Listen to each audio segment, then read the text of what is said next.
You're listening to The Hikam with Shaykh Zahir Bacchus of the Lotri Foundation. In this podcast, Shaykh Zahir explains the aphorisms from Ibn Ata'illah's famous book of wisdoms, Al-Hikam Al-Ata'iyah, a classical manual of spiritual development. Visit seekershub.org for online courses, our reliable answer service, and engaging media. Alhamdulillahi Rabbil Alameen, wassalatu wassalamu ala Sayyidina Muhammadin wa ala alihi wa sahbihi wa sallam. اللهم علمنا ما ينفعنا وانفعنا بما علمتنا وزدنا علما بفضلك وصلى الله على سيدنا محمد وعلى آله وصحبه وسلم. Amen. So today cover number 57 of the Hikam ibn Ata'illah. Number 57 starts a chapter or a number of these specific hikmah. The last set dealt with waridat, dealt with what comes from Allah subhanahu wa ta'ala to the servant. And what may come to Allah subhanahu from the servant is to guide. It is to guide the servant and to bring the servant back to Allah subhanahu wa ta'ala. Could be to distinguish or to bring the servant back to understanding his position with his Lord, or to enable the servant to carry forth in what he's doing, or to increase in what he's doing. This set of hikmah, these sets that we're upon, is specifically talking about the aid of Allah subhanahu wa ta'ala in terms of His light, or Allah subhanahu wa ta'ala illuminating the servant, illuminating his heart. So he says, rahimahullah, rahmat alayhi, he says, النور له كشف وبصيرة لها حكم والقلب له إقبال والإدبار.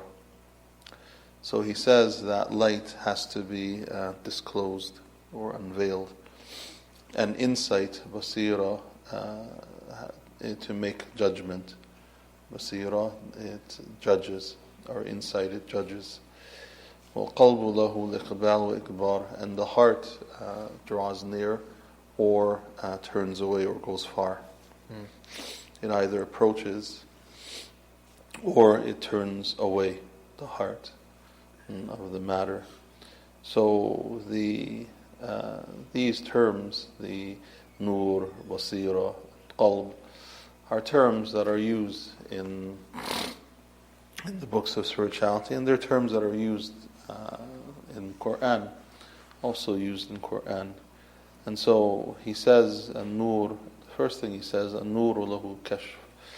That nur, the light has to be disclosed, or it reveals. The light reveals. What does it reveal, the light? It reveals the matters at hand, the things that come to one at hand, the things that comes to one's mind, or comes to one in order to do. And nur, what does it do? It makes clear, or it makes apparent. It makes apparent the good things from the vile things. Nur, it helps one to clarify the hasan of things, or the qabih of things, the things that are good, and the things that are qabih, the things that are vile, the things that are not good for one. And basira, insight. What does insight then do? Insight opens it opens one to distinguish whether it's going to bring you, what type of goodness is it going to bring you, or what type of bad or evil is this going to bring you. That's insight. Is this particular act of goodness, is it, and your extension of it, and your istimrar in it, your continuation in it, and your repetitiveness in it, repeating it, what type of goodness will it be? Will it be found with you? And similarly, on the opposite side, also, we have the same thing that the basira insight offers to one. As for the heart, it will accept and it will affirm the things that are hasan, the things that are good for it, and it will leave or turn away, and that's the heart that is clear. It will leave or turn away after confirming that this thing is bad for one, or this thing will lead one to more to be worse off. The heart will confirm this, and so this is what Ibn Ata'illah rahmatullahi, the Shaykh, this is what he's saying. He's saying very concisely, he's saying that these three things act, and they act together. They act together in order to put the person onto the path of going towards Allah subhanahu wa ta'ala, and not making the servant walk in the opposite direction, and definitely not to make the servant be stagnant. Because someone can be stagnant in their path towards Allah subhanahu wa ta'ala. They can be satisfied. Someone, you do an act of worship, trying the best to work and so on. They could be satisfied at where they're at. They can be satisfied with what they know. They can be satisfied with the knowledge that they know. In which case they don't seek any other knowledge. They can be satisfied with just what they're doing. They can be satisfied with what they're doing.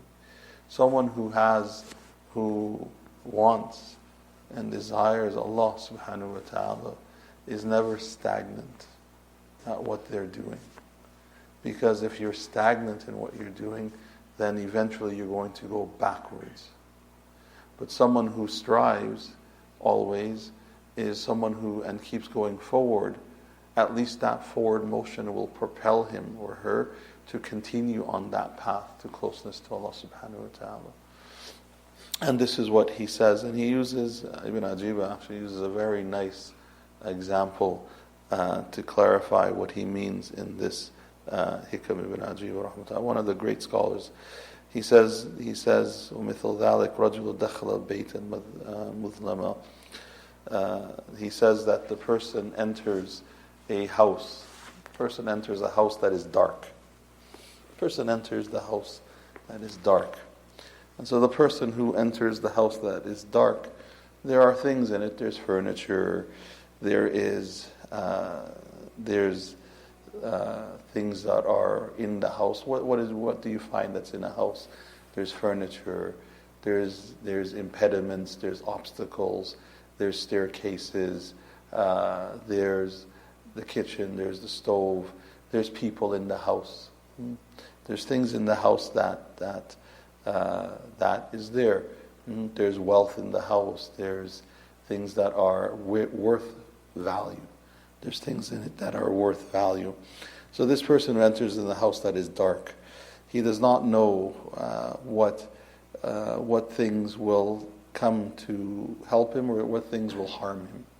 He doesn't know what to walk towards or what he should abstain from, what he should stay clear of. The dangers in the house that he has to stay clear of, or the things in the house that may cause him harm, or the things in the house that will cause him good. So this person is blinded because there's no light, can't see.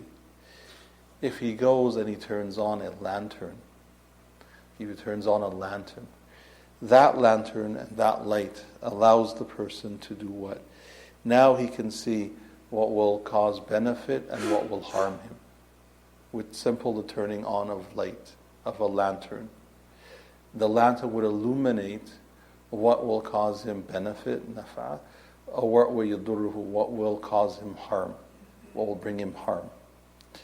So the person who has a mu'min asi, he says, a mu'min who is sinful, meaning that he falls into sin. that he cannot distinguish. He cannot distinguish the vileness of the sin.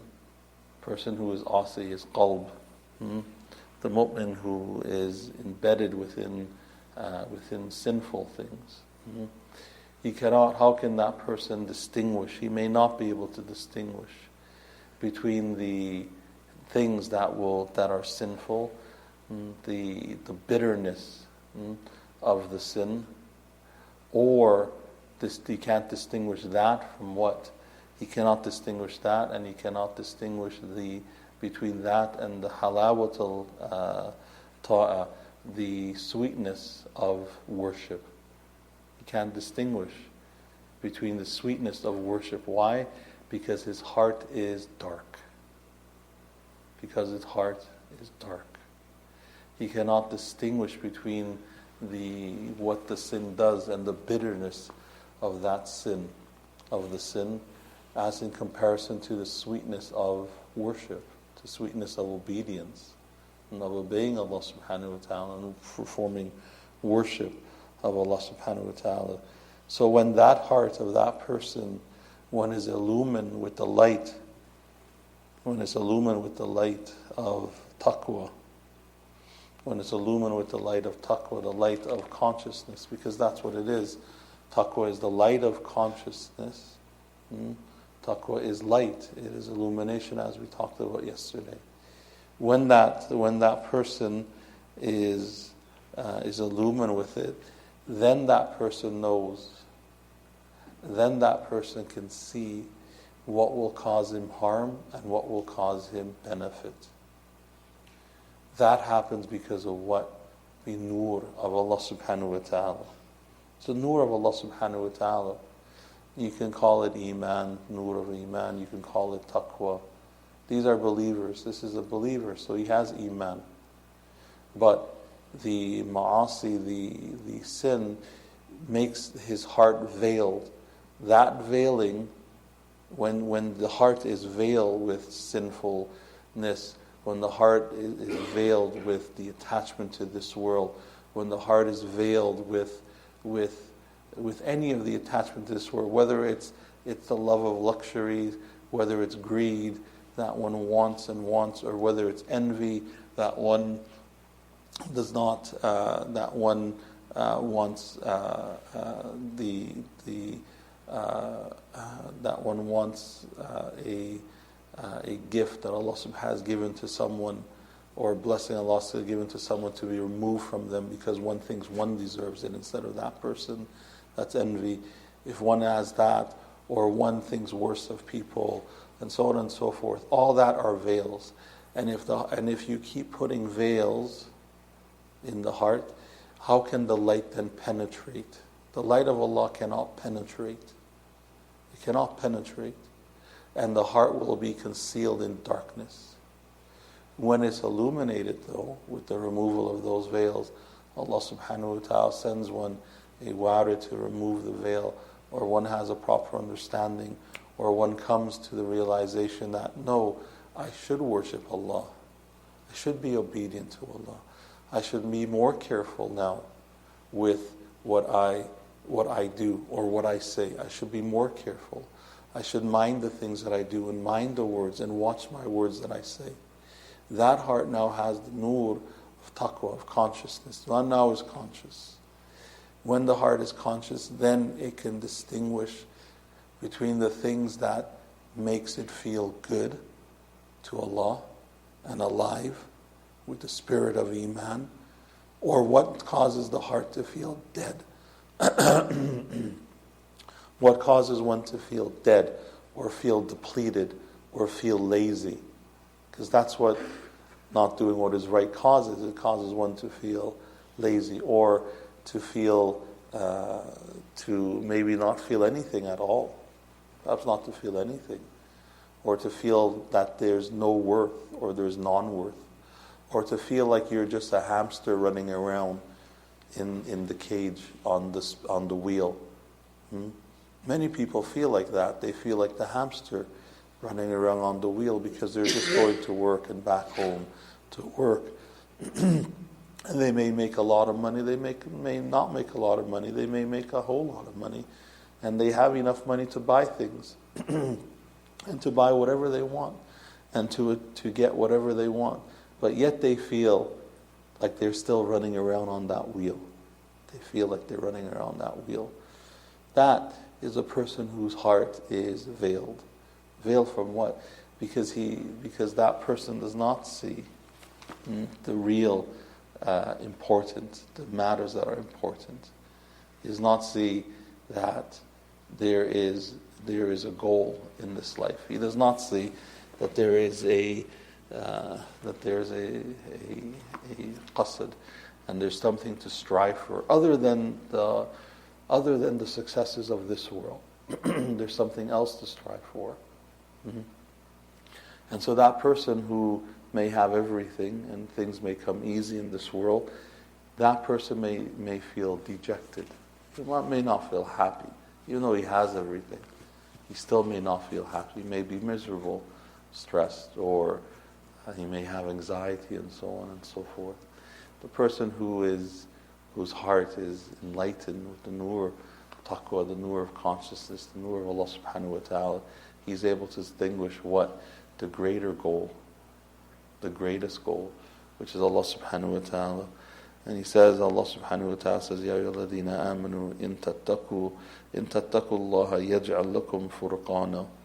Allah subhanahu wa ta'ala, he says in Surah Al-Anfal, he says, O you who believe, if you are conscious of Allah subhanahu wa ta'ala, if you are conscious of your Lord, that He will make for you, what would He make for you? Furqana. He will make the criterion, or He'll make you distinguish. You'll be able to distinguish. Allah Furqan is that He'll able you to have that insight that allows you to know what will harm and what will benefit. He'll allow you to know that. And Allah subhanahu wa ta'ala, with His nur, and Allah subhanahu wa ta'ala will help you to distinguish between haqq and batil. Allah subhanahu wa ta'ala will allow you to distinguish between truth and falsehood. That's what Allah subhanahu wa ta'ala will allow you with what? With taqwa. With taqwa. And then Allah subhanahu wa ta'ala says, أَوْ مَنْ كَانَ مَيْتًا فَأَحْيَيْنَاهُ وَجَعَلْنَا لَهُ نُورًا يَمْشِي بِهِ فِي النَّاسِ. In Surah An'am, Allah subhanahu wa ta'ala says, or the person who was dead, كَانَ مَيْتًا فَأَحْيَيْنَاهُ, but Allah made him alive. And this dead here is not physical dead. This is the heart being dead. The person lives in dhulma, he's concealed in darknesses. He's in darkness. فَأَحْيَيْنَاهُ, and Allah made him alive. Allah brought light to him. Allah subhanahu wa ta'ala gave him life, and spiritual life. He connected his heart back to Him. وَجَعَلْنَا لَهُ نُورًا, and Allah subhanahu wa ta'ala makes for him nur, He makes for him light. And this is what Allah subhanahu wa ta'ala is saying. And that Allah subhanahu wa ta'ala will make for him light, and we made for him lahu nuran. For what reason? Yamshi bihi fin nas, in order for him to walk with it, in order for him to stride with it. With what? With the light. Yamshi bihi, that he's able to walk with it fin nas, between people. Meaning that he's conscious of where he's walking, who he's seeing, what is happening, what will benefit, what will come to befall him of evil. He's able to distinguish it. With what? Because Allah subhanahu wa ta'ala jalnahu lahu nuran, because Allah subhanahu wa ta'ala has made for him a light. Allah subhanahu wa ta'ala has illumined him. Illumine what? Illumine his heart. So he's able now to distinguish, and he's able to now transverse between people. This dunya, meaning this dunya, he's able to transverse in this dunya. He's able to transverse. How? He's able to transverse it so that he knows exactly the markers and he can see the signs that enable him to go towards what will benefit and to abstain and walk away from the things that cause harm. And then he says, قال الله تعالى أفمن شرح الله صدره للإسلام فهو على نور من ربه. And again Allah subhanahu wa ta'ala in Zumar, أفمن شرح الله, as for is the one who Allah opens up his breast to Islam, to submission, is the one who Allah subhanahu wa ta'ala opens up his breast, his heart for submission, to submit to Allah. فَهُوَ عَلَى نُورٍ مِّن رَبِّهِ, and he is on what? Nur. He is on the one who Allah opens up his breast, his heart to Islam. What is he? He is on Nur min Rabbihi. He's on a path of light from his Lord. Allah brings him the light. And that light is what discloses. That light discloses what will benefit and what will harm. That light. That's why he says, that's why Ibn Ata'illah, what does he say in the beginning? He says, An-nur lahu kashf. Nur, an-nuru lahu kashfu. That nur, for it discloses. It has to be disclosed. And when that happens, then insight happens. And when insight does what? Insight is able to, laha hukm. That insight, basira, that it has for it, what al-hukm? That you're able now to think and put in perspective, you're able to put into perspective what the greater good is or what the lesser good is, what's the greater evil, what's the lesser evil. You're able to now distinguish, where am I going to get with this? There could be two hasan, there could be two things of goodness. Which one will lead me to the most benefit? There may be two. So that's basira. That is basira. Should I keep up with this? Should I not keep up with that? Should I lessen this and increase this? What is it that I should do?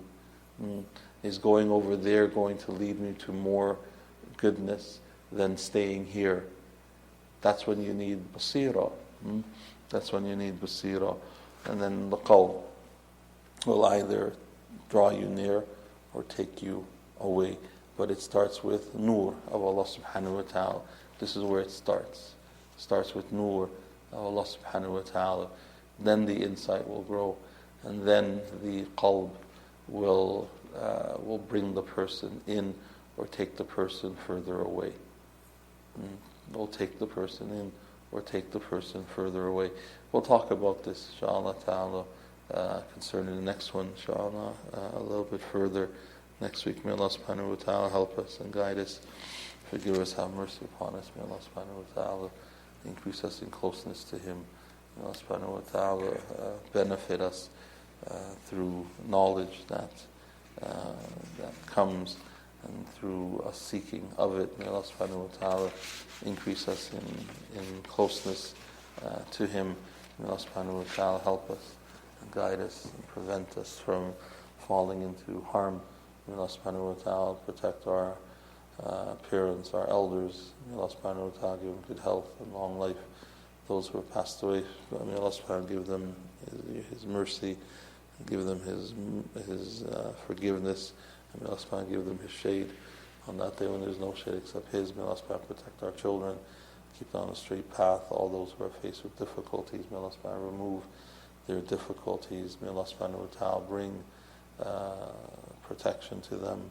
May Allah subhanahu wa ta'ala feed them and clothe them, remove those obstacles from their path. May Allah subhanahu wa ta'ala help us to help them. May Allah subhanahu wa ta'ala cause them to be a means of us getting closer to Him by helping them. May Allah subhanahu wa ta'ala protect all of His servants on this earth who call to Him day and night. May Allah subhanahu wa ta'ala answer their prayers. May Allah subhanahu wa ta'ala accept from them their dua. May Allah subhanahu wa ta'ala accept from them their struggles. May Allah subhanahu wa ta'ala accept from them their pleas. May Allah subhanahu wa ta'ala give them an opening that causes them to be of benefit and to give of benefit and help us. May Allah subhanahu wa ta'ala help us to draw closer to Him. May Allah subhanahu wa ta'ala make our homes amongst the homes of the believers and make our last words our best words. Subhanahu hamdik shadu la ilaha illa ant astaghfiruka wa atubu ilayk wa sallallahu ala sayyidina Muhammadin wa ala alihi wa sahbihi wa sallam. Thank you for listening to The Hikam with Shaykh Zahir Bacchus. Help Seekers Hub spread the light of guidance to millions around the world by supporting us through monthly donations by going to seekershub.org/donate. Your donations are tax deductible in the US and Canada.